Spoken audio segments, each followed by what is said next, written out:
La encuesta nacional Factum del mes de marzo mostró una caída de 13 puntos en la intención de voto del Frente Amplio si se compara con la última elección nacional. Ante la pregunta de ¿a quién votaría si las elecciones fueran el domingo?, se volcó por el Frente Amplio un 35% de los encuestados. 26% lo hizo por el Partido Nacional, 6% por el Partido Colorado, 5% por el Partido Independiente, 3% por el Partido Ecologista y 2% por Unidad Popular. Hubo, por otro lado, 14% de voto en blanco y anulado, y los indefinidos alcanzaron el 9%. En una columna que publicó el director de Factum, Óscar Botinelli, el domingo en El Observador, resaltó que el Frente Amplio retrotrajo su intención de voto al nivel del año 1996. Sin embargo, destacó que ni un solo punto porcentual de esta estampida lo capturaron los partidos tradicionales. Dijo que por lo visto existe una barrera infranqueable entre los dos bloques del tablero político uruguayo. ¿Quién quiere empezar con este enfoque, con estos números? Yo quería hacer un comentario primero por la presentación del dato, ¿no?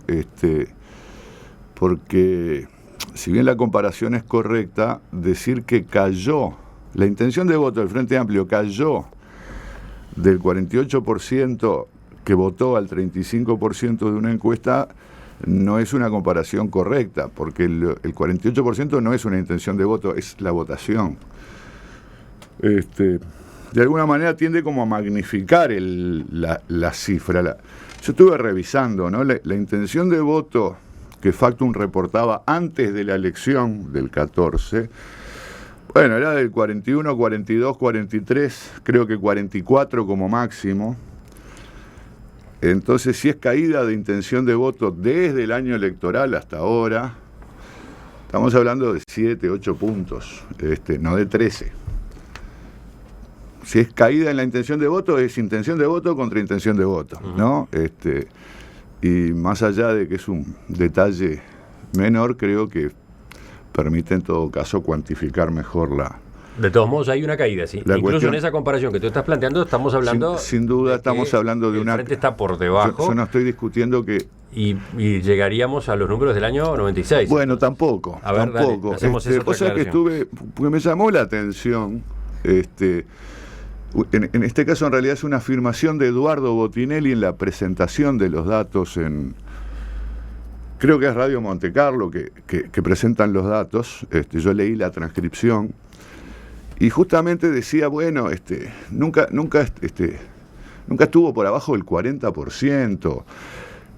Mirá, en todo el año 99, el año electoral, la intención de voto por el Frente Amplio, según Factum, o sea, según mi registro, pero registrando lo que reportaba públicamente Factum, estaba por debajo del 35%, en el año 99.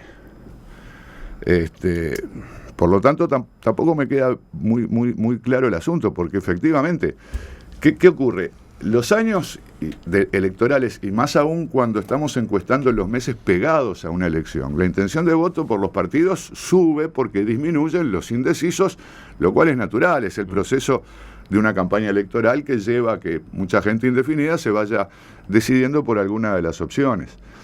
Entonces, bueno, tal vez se refieran a la intención de voto por partido, espontánea, o no el mismo dato que hayan publicado, yo no sé, pero si bien es cierto, el Frente Amplio tiene una intención de voto menor que la que tenía antes de la elección nacional, y esto es perfectamente explicable porque no le ha ido bien al gobierno, y es razonable esperar que si no le va bien al gobierno, la intención de voto por ese partido caiga.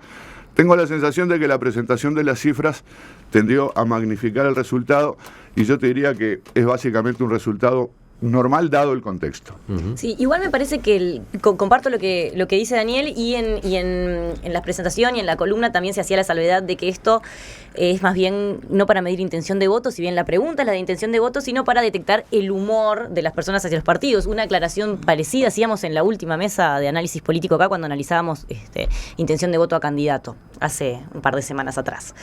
Pero uno de los los conceptos que allí se menciona es el de este muro invisible, ¿sí? Esa idea de que mirando voto pasado, mirando intención de voto pasado, quienes habían votado al Frente Amplio o se inclinaban por el Frente Amplio en la elección anterior, no se pasaban ahora hacia una intención de voto a partidos distintos, a partidos de la oposición. Y lo mismo pasaba con quienes manifestaron haber votado al Partido Nacional, al Partido Colorado, no se inclinaban ahora a votar por el Frente Amplio. Entonces se habla de este muro invisible e incluso se extiende la metáfora para decir, bueno, el Partido Independiente está en el pretil, ¿no? Porque es el único que capta de los dos lados y eso se veía reflejado en un aumento de la intención de voto al Partido Independiente que llegaría a los 5 puntos. Otra vez, estamos hablando de 2 puntos en encuestas con margen de error superiores a 3.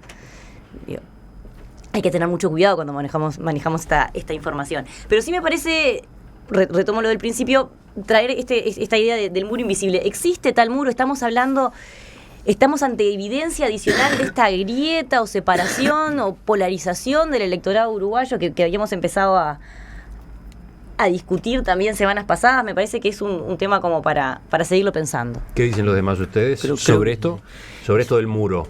El muro efectivamente es visible, es visible, ¿sí?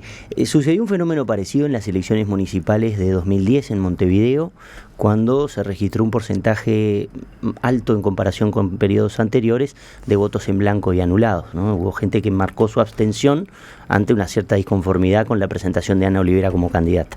Ahí ese, digamos, núcleo de frentistas disconformes no optó por otro partido, sino que prefirió no manifestarse por ninguno en una clara señal de disconformidad. Creo que ahora está pasando algo así, ¿no? Algunos individuos que, haciendo además todas las salvedades que hizo Daniel recién, que suscribo completamente, hay un grupo de individuos que, habiendo votado al Frente Amplio en 2014, no están conformes con el gobierno y por tanto no repetirían su voto. Pero creo que también es llamativo que la oposición no logre captarlos. Es decir, que el gobierno no está haciendo las cosas bien, fenómeno. Hay una cantidad de electores que fueron votantes del Frente que no lo van a acompañar o no lo acompañarían en una próxima elección. Pero eso no quiere decir que la oposición esté haciendo las cosas bien también, como para haber captado la voluntad de esas personas en votos hacia sus fuerzas. Bueno, cabe preguntarse qué va a pasar con el Partido de la Concertación. Yo no recuerdo haber visto la ficha técnica de la pregunta, si se ofrecía el Partido de la Concertación como opción o no, o solo se ofrecían los partidos que habían comparecido en la última elección.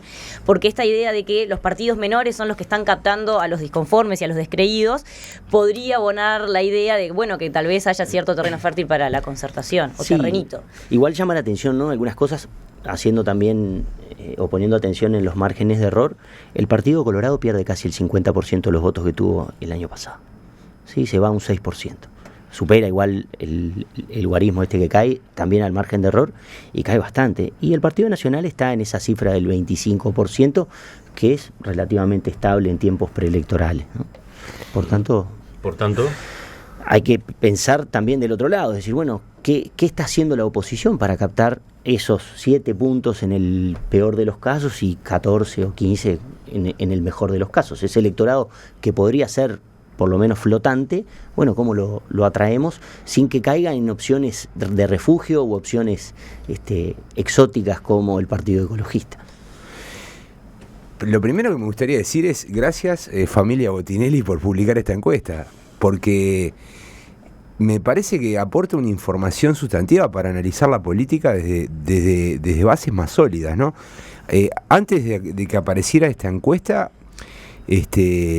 a mí me daba la impresión como que uno miraba los discursos de la oposición y era de un triunfalismo absoluto, ¿no?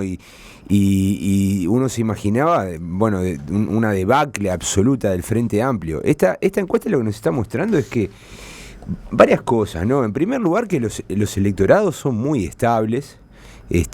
Uruguay no es un país que se distinga por la volatilidad, al revés. La elección del 2014 fue la menos volátil de la historia. O sea, la proporción de personas que cambiaron el voto fue de la más pequeña. Yo creo que fue un 4%, corregime, Daniel, si me equivoco, pero me parece a mí como que está muy estabilizado. eso lleva a que ocurra esto, ¿no? De que cuando alguien se enoja con un partido, en lugar de pasarse a otro, se vuelve indeciso o dice que va a votar en blanco, ¿no? Lo segundo que me parece importante decir es que cuando uno repasa la agenda de los últimos 6 meses y ve cómo lo pelotearon al gobierno y cómo al Frente Amplio lo arrinconaron y lo dejaron sin iniciativa, qué poco impacta todo eso en las preferencias ciudadanas, ¿no? O sea, recordemos, ¿no? Todo el lío con la educación, todo el lío con ANCAP, todo esto último que pasó con Raúl Sendic. Que era más o menos en el periodo de campo de la encuesta, porque claro, y ahí uno se indica se que fue imaginaba, bueno, antes de Turismo. Esto va a traer costos políticos. Bueno, a mi juicio, los costos políticos son bajos, ¿no? Las pérdidas, si uno relativas. Repaso los números, ¿no? No son perdidos, en realidad. Repaso los números si hacemos la comparación esa que Daniel Buquet decía, no sé si es totalmente válida.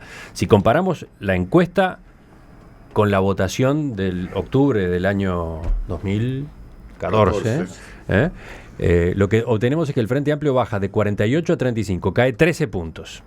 El Partido Nacional también baja de 31 a 26, cae 5 puntos. El Partido Colorado baja de 13 a 6, o sea que pierde 7 puntos. El Partido Independiente sube de 3 a 5%, gana 2 puntos. Unidad Popular sube de 1 a 2 y el Partido Ecologista salta de 1 a 3%. Entonces yo me imagino que lo que está ocurriendo es que hay una parte importante de la población que no se entera de lo que sucede en el sistema político, ¿no? Y por otro lado, hay otra parte de la población que tiene identidades partidarias demasiado fuertes y para cambiar su identidad necesita un gran número de disconfirmaciones, un poco parafraseando a Kuhn. Disconfirmaciones. Claro, o sea, la teoría de los paradigmas de Kuhn era un poco eso, ¿no? O sea, en la ciencia se abandona un paradigma cuando, bueno, se comienza a mostrar ineficiente para explicar nuevos fenómenos. Bueno, pero para eso se necesita un número grande de confirmaciones, de que no logra explicar correctamente. Y me parece que acá es lo mismo, ¿no? Tiene que haber como muchos fallos para que la gente abandone a un partido y se pase a otro. Es probable que también la oposición tenga dificultades y no sea suficientemente atractiva, que esté sucediendo algo de eso. Pero también me parece como que hay una parte de la población que está lejos de la política y que eso es un problema, ¿no? Y que los partidos no tienen una buena teoría para enfocar esa dificultad. Ahora, yo veo un poco el tema al revés, ¿no? Porque vos fijate que estamos en un año poco político, ¿no? Porque en realidad ya pasó bastante de las elecciones. Estamos en el principio del gobierno, pero ya pasó mucho de las elecciones, todo el ciclo electoral, en fin, ya casi hace un año que se terminó. Y vos, según la encuesta, tenés a la mayoría, la enorme mayoría de los encuestados eligiendo un partido político. Esto no pasa en ninguna parte. Salvo acá. O sea, el nivel de politización o partidización de la ciudadanía en Uruguay es altísimo. Es cierto lo que dice Chasquetti, además, esta partidización tiene un sentido de vínculo fuerte entre la gente y los partidos, lo que se llaman lealtades partidarias, que se han estudiado tanto en la ciencia política, y en particular como línea de explicación del voto ya hace muchas décadas, la identificación partidaria como el factor psicológico que está detrás del comportamiento electoral.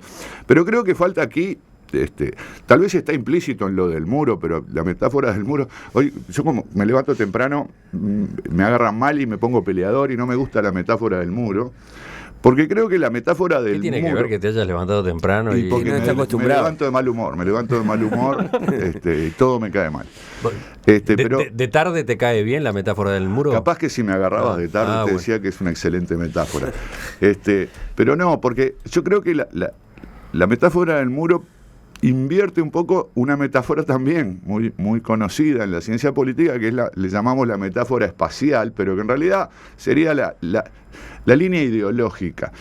Además de las lealtades partidarias en Uruguay, Hay un ordenamiento ideológico de los partidos de izquierda a derecha. Más allá de que el Partido Colorado y el Partido Nacional son difíciles de ubicar uno a la izquierda o a la derecha del otro, porque más bien se superponen, en el resto del espectro, hay como un orden, ¿no? Desde la Unidad Popular, que está lo más a la izquierda, pasando por el Frente Amplio, con el Partido Independiente en el centro y los partidos tradicionales a la derecha. ¿Y qué pasa? También los electores uruguayos son ideológicamente consistentes. Por lo tanto, si alguien es de izquierda y adhiere a un partido del ámbito de la izquierda, no se vuelve de derecha porque le empieza a caer mal el partido que votó, el partido que gobierna. Buscará, si es que encuentra, un partido en esa misma zona, un partido vecino. Entonces, sí, es cierto, no sería normal que un frentista se pase a los partidos tradicionales. ¿Por qué? Porque hay un partido en el medio, que es el Partido Independiente. Es más normal, más esperable que un frentista se pase al Partido Independiente. Del mismo modo que un blanco, un colorado, un votante blanco colorado, desilusionado con ambos partidos tradicionales, tiene la chance de cambiar entre ellos, bueno, también se pase al Partido Independiente. Entonces es cierto, no vamos a encontrar votantes tradicionales que votan al frente de One, o viceversa, pero sí vamos a encontrar un flujo de tradicional a independiente, de independiente a Frente Amplio, y el flujo inverso de Frente Amplio independiente, independiente partido tradicional. Lo que pasa es que la mayoría de la gente que deja de votar al Frente Amplio no se pasa a ninguno, no pasa ni al Independiente ni a la Unidad Popular. Pero los que se pasan al Independiente y a la Unidad Popular porque hay afinidad, hay sin duda.